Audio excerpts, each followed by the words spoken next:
Assalamualaikum everyone, this is Tanzimul and you are watching Life with Tanzimul. আমরা এখন বিখ্যাত মাছপাড়ার গরুহাটে যাব। সম্পূর্ণ ভিডিওতে সঙ্গে থাকার জন্য অনুরোধ রইল।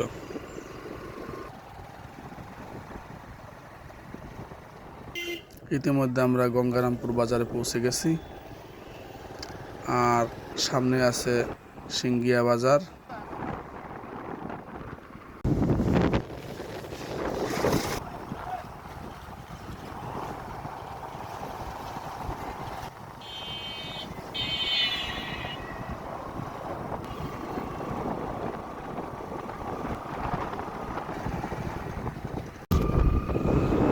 আমরা ইতিমধ্যে মাছপাড়া বাজারে পৌঁছে গেছি। দেখুন শুধু গাড়ি আর গাড়ি রয়েছে, মোটরসাইকেলের অনেকগুলা গ্যারেজ। এখন আমরা বাজারের দিকে রওনা দেব।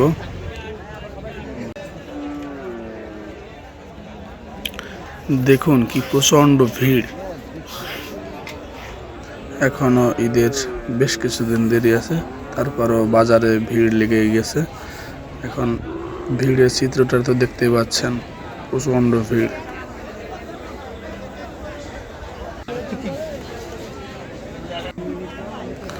পা ফেলার জায়গা নাই, এত পরিমাণে ভিড়। কোথায় কোন পাশ দিয়ে কোথায় যাব কিছু বুঝতেছি না।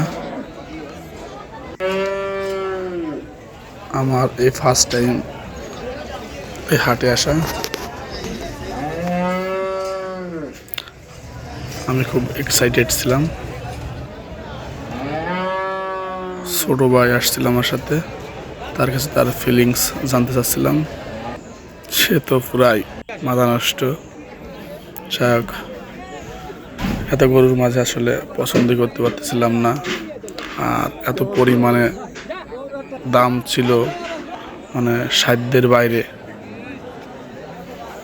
যেটা ধারণা করছিলাম ধারণার বাইরে অনেক দাম। ভিড় ঠেলে ঠেলে দুই ভাই এগোচ্ছি, চলার উপায় নাই। এদিক দিয়ে চাচাতো ভাইকে খুঁজে পাচ্ছিলাম না, খুঁজতে খুঁজতে পেয়ে গেলাম। সে আর এক কাকা গরু দেখতেছিল, পছন্দ করছে। এখন দামাদামি হচ্ছে, কিন্তু দামটা তুলনামূলক অনেক বেশি।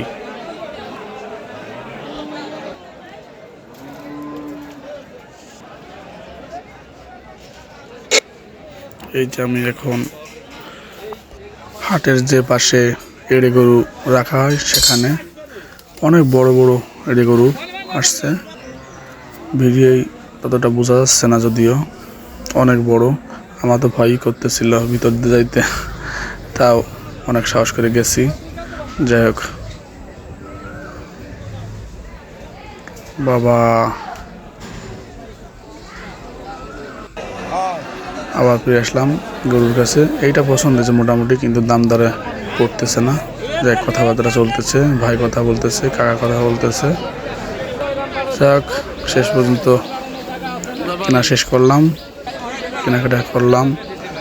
কেনা শেষে এখন হাসিল কাটতে আসছি। ভাসতে ভাসতে আছে, এখানে টাকা দেওয়া হয়ে যাচ্ছে। এখন কিনে আমরা চলে আসছি বাইরে। এই যে দেখেন, এখন গরুটা দেখাবো আপনাদের। দাম অনুযায়ী পছন্দ হয় না গরু, যদিও আসলে কিছু করার নাই, অনেক দাম তো। আমার যা মনে হলো কেজি প্রতি 800 করে পড়ে যাবে। ভাইয়ের কাছে জানতে চাইলাম পছন্দ হয়েছে কিনা, সে বলে যে যাক হয়েছে। এই যে আপনাদের সামনে এই গরুটা কিনলাম, এটার দাম পড়েছে 79,000 টাকা। যদিও মাংসের তুলনায় একটু দামটা একটু বেশি পড়েছে। যাই হোক, দেখা হবে নেক্সট কোনো ভিডিওতে। ততক্ষণ আমার সাথে থাকুন, সাবস্ক্রাইব করে সঙ্গে থাকবেন।